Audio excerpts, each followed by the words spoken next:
Houston Real Estate Radio starts right now.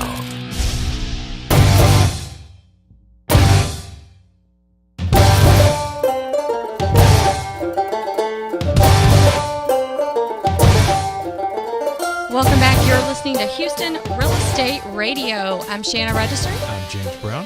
And we're here in the studio today, and we've got a special promotion for you. So if you're thinking about selling your house, listen to this. If you list your house to sell with Registered Real Estate Advisors, or RREA, by August 1st, you may be eligible for a free home staging. It's $1,000 value, and this would be free to you, the seller. So if you know your home, if you know you want to sell, and you know your home needs staging, give us a call, and we'll be happy to get your home on the market during this hot summer selling season. So it's definitely a great time to sell.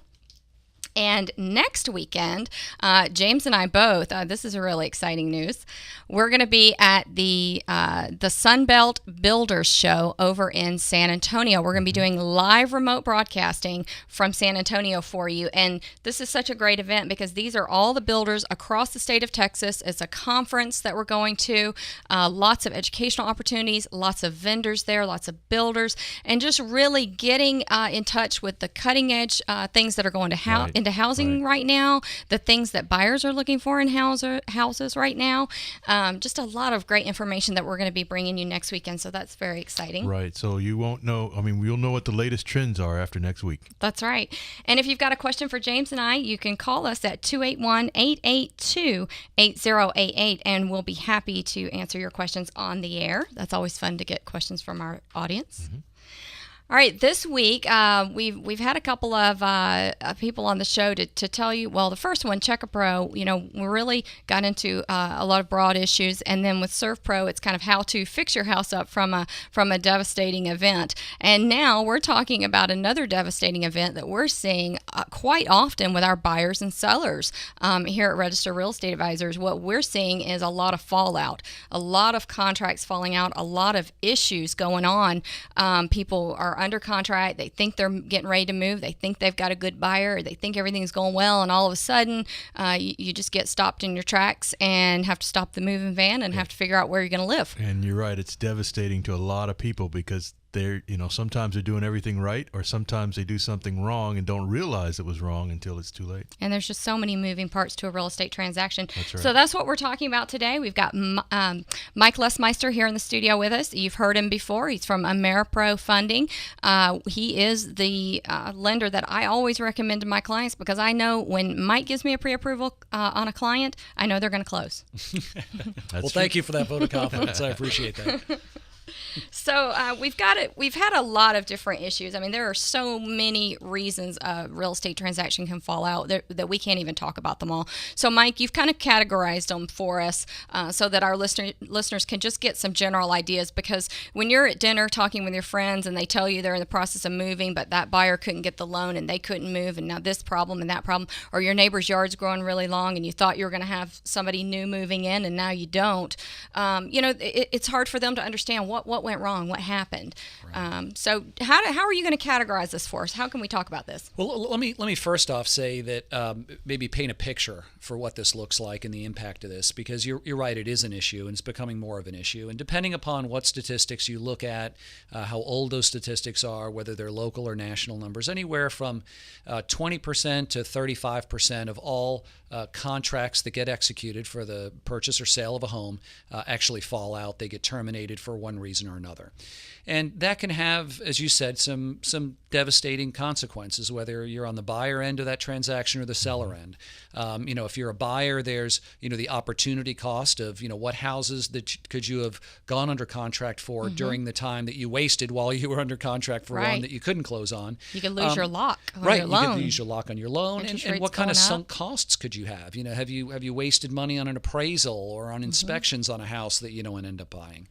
And for sellers, sellers, you also have costs too. They're a little bit different. You have extra carrying costs. If you have your house off the market for a month, and during that, and it doesn't close, you're having to pay interest on your mortgage for that month, right? You're having to pay taxes and insurance and maintenance and all kinds of other things.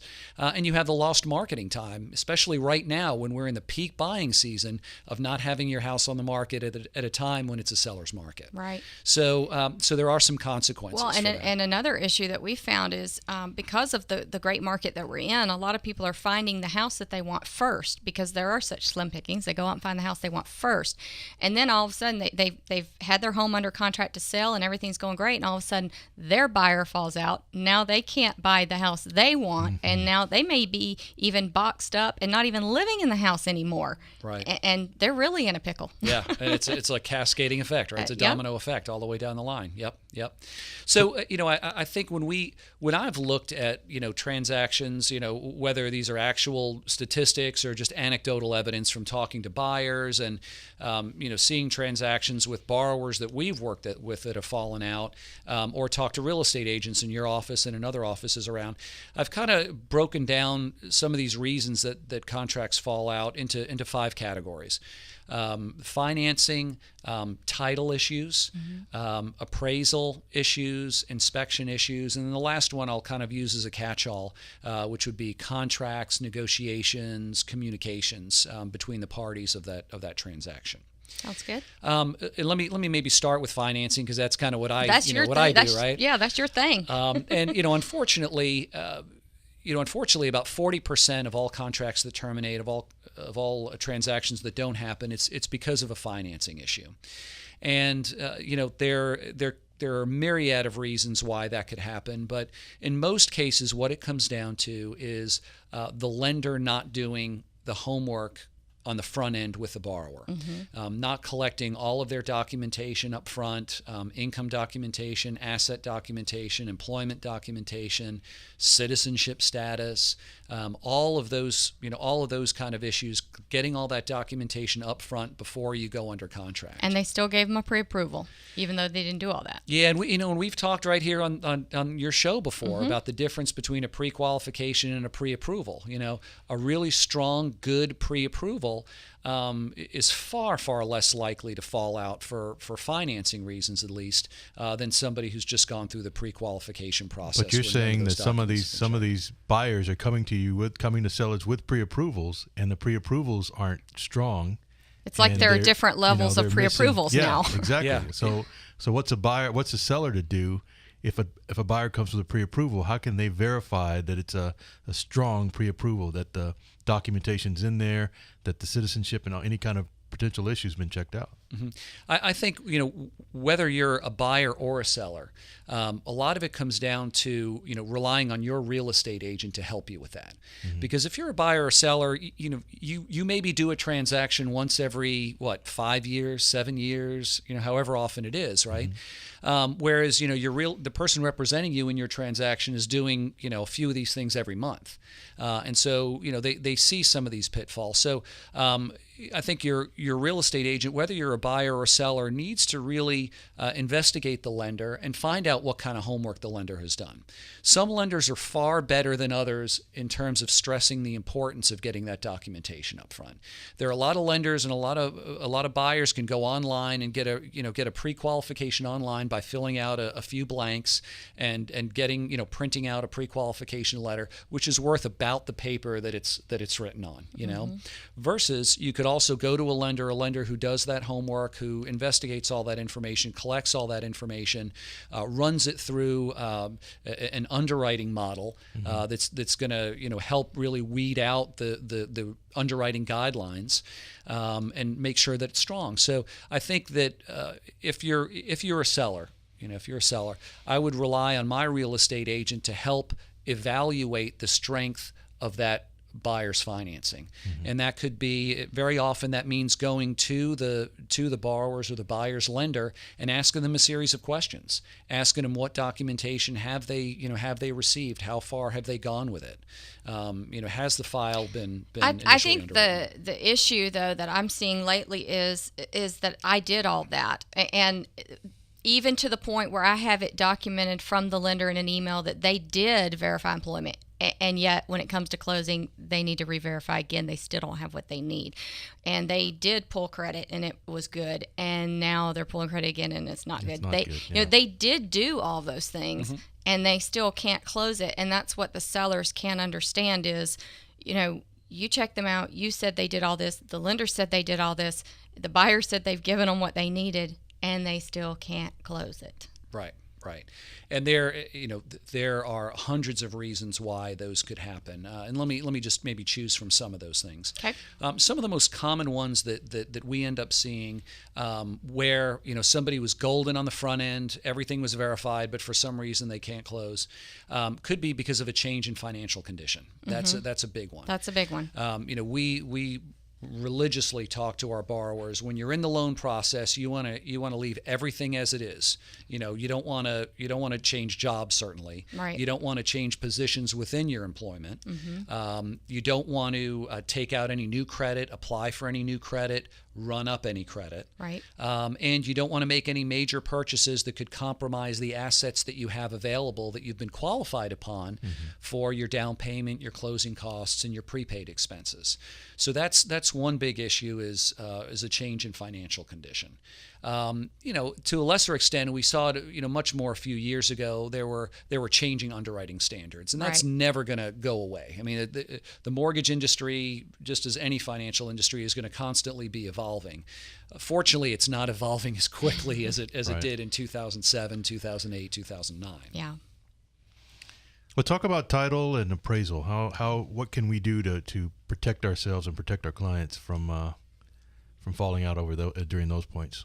Yeah, and when we talk about title issues, what we're really talking about for your buyers and sellers out there is the ability for that seller to transfer ownership to the buyer in a full, clear, clean, legal manner, right? And there are a lot of cases where that title can't be transferred cleanly, and there are a number of reasons.